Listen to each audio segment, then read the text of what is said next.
months had passed since the birth of little JC, and Marie and Joe were coping well with the help of Asman and his fellow travellers. Joe had found work with the travellers, which was bringing in a little income, and Marie was rapidly learning how to be a caring mum. But that grey blanket still hung over the land and over the world. The sickness was still with them, though the government thought, with time, there was hope for a brighter tomorrow. Folks at the travellers' site were optimistic too, as were Joe and Marie. However, not long after, Joe received a message on his iPhone. Hey Marie, your aunt's left me a message. Seems like your stepdad's looking for us, spreading lies and making loads of trouble. We're not safe here. It's best we move on, fast like. So they talked it over with Asman. Right. Yes, I hear what you're saying. It doesn't look so good, does it? But hang on, the weather's picking up now, and those social restrictions are finally easing. And, our lot were already thinking of moving on. We need to start looking for some work on the farms, maybe, to earn a bit of cash just to tide us over till we can get the fair on the road again. How about you come along with us? You are one of us now, Oh, thanks, Asman, but me and Joe are townies. Countryside's not for us. But thanks for asking and for taking us in and looking out for us and all. Oh, no worries. But I'll still see what I can do to get you lot started. Just leave it with me for a while and I'll do a bit of asking around. Know what I mean? Who was there that they could seek help from? Joe and Marie needed the assistance of people in the right places. And it just so happened that Asman knew exactly who they could turn to. So, a few days later... Now, what we need to get you first off is somewhere nice and safe to live, a proper home to call your own, and the financial help to kickstart your family life together. And I think I know just the right people. So it was that Mrs. Golda Wiseman from the Housing Trust came up visiting. Now you two. Asman here has put me in the picture.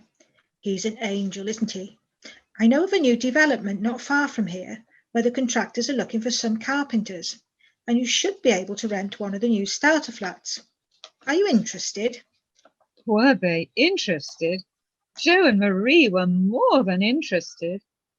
But could they afford it? Well, the work would cover the rent.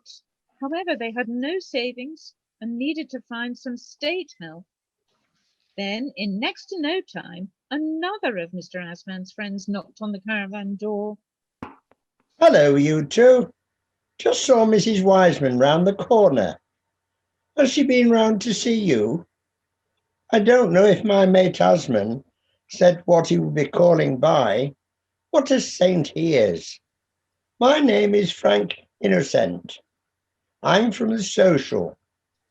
I believe you've got a few problems and need some help straightening out your universal credits and allowances and all that sort of thing. Did they ever? It would take a few weeks, and Asman offered to stay with them until all was in place. And Joe could start work straight away. But the stress of it all was starting to tell on Joe and Marie, and they would be needing more help, not just physical and practical, but also spiritual. Someone they could talk with and who would listen, much as the travellers had, but more so. There was something important missing. But what? Then a few days later, Marie was down at the local charity shop, sorting out some clothes for the family, when she got chatting with a lady who worked there. Hello, love. My name is Myrtle Lord. Don't think we've seen you in here before. I've lived around here all my life. I come from the East End, you know, a real local. Well, one thing led to another, and they soon became friends, and baby JC was everybody's favourite.